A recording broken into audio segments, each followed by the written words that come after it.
Alright, yeah. Punk. Let's put the camera all in his face. Tell you, and they start getting aggressive, I'm ready. Let me tell you, I am ready. You know, and they start getting aggressive like that. Alright? That's what you call passive aggression, what he just did. Alright, okay, so he's walking, you know, cuts in front of me, you know, takes his phone, you know, as he passed by, shows me his phone, so I have to push my phone right up to his face. So there you go. There you go, push my phone right up to your damn face. Okay?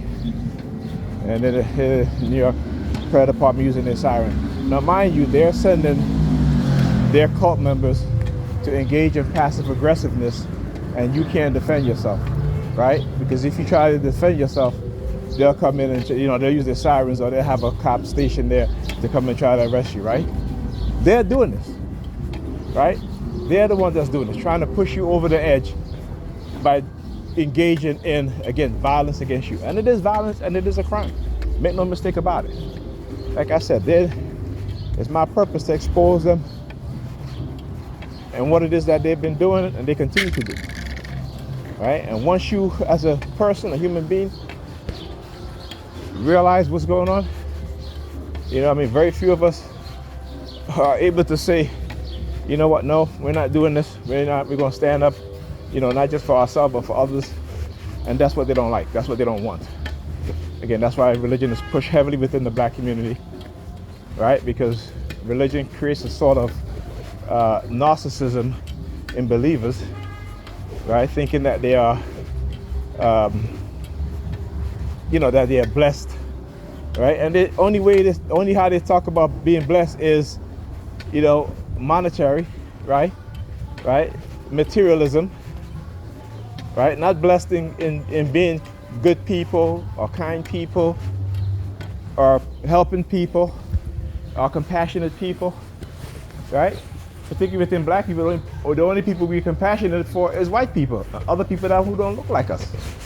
We're not compassionate towards each other. We're not respectful towards each other, right? Because again, like I said, they have told me, we are toys. They play us like fiddles, right? They play us and they engage in all sort of manipulative tactics to keep us preoccupied so that we don't shift our focus on the evil shit that these people do. The predators in the police department, the predators of black people in the military, the higher echelon of law enforcement, right? So like I said, you know, if there's black people, we don't have critical analysis. Okay? They kill our leaders and our heroes, and at the same time will investigate crimes of hate against black people, but they're the same people, right? They're the same people. So meanwhile, while they're killing your leaders and your young leaders, up and coming leaders who they see as leaders, who you don't see as leaders, right? Because you're so fully indoctrinated and you're looking for Jesus Christ, right? They're waging war on your young leaders, your sons, your daughters, your nephews, right? Your uncles, your mothers, your fathers, right? But you're waiting for Jesus to come back. Then the very same Christ lies within you. And not the Christ that they teach you. Yes, that Christ lies within you too.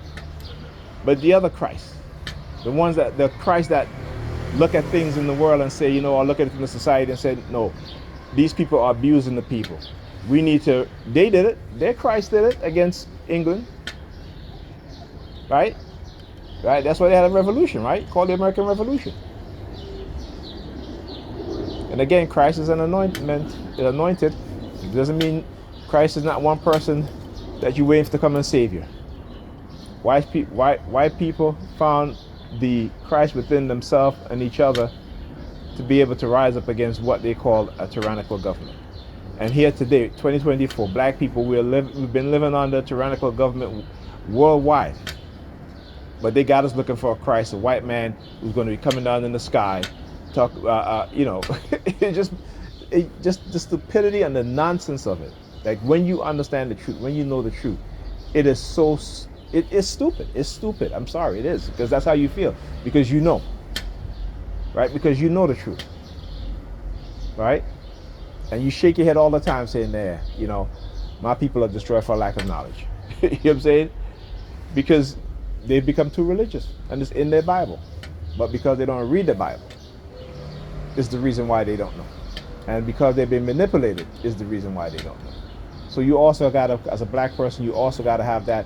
Like I always say, as a black person, when you look at black people, you got to have an understanding mind and a sympathetic heart, because you know what was done. You've come out of the conditioning. You've come out of the mental side, right? At least, most of it. Okay, because we're never gonna get all of it out of our mind. Okay, the society that we live in makes sure that we don't get all of it out of our minds. But if we can get most of it out of our minds, that's a start, and we can teach our young people, right, what to look out for, what the traps are, the technologies being used that these religious believers don't even believe it, even though they see it all the time. They see it in front of them, or they've been conditioned to not even want to know. Right? Knowledge is something that you have to. So, knowledge is something that you have to constantly search for, constantly look for. Knowledge makes you unfit to be a slave. Knowledge makes you able to see the manipulation, to see the bullshit, and to have critical thinking skills, critical analysis, that you're not manipulated so easily. All right? Talk to you guys in the next video.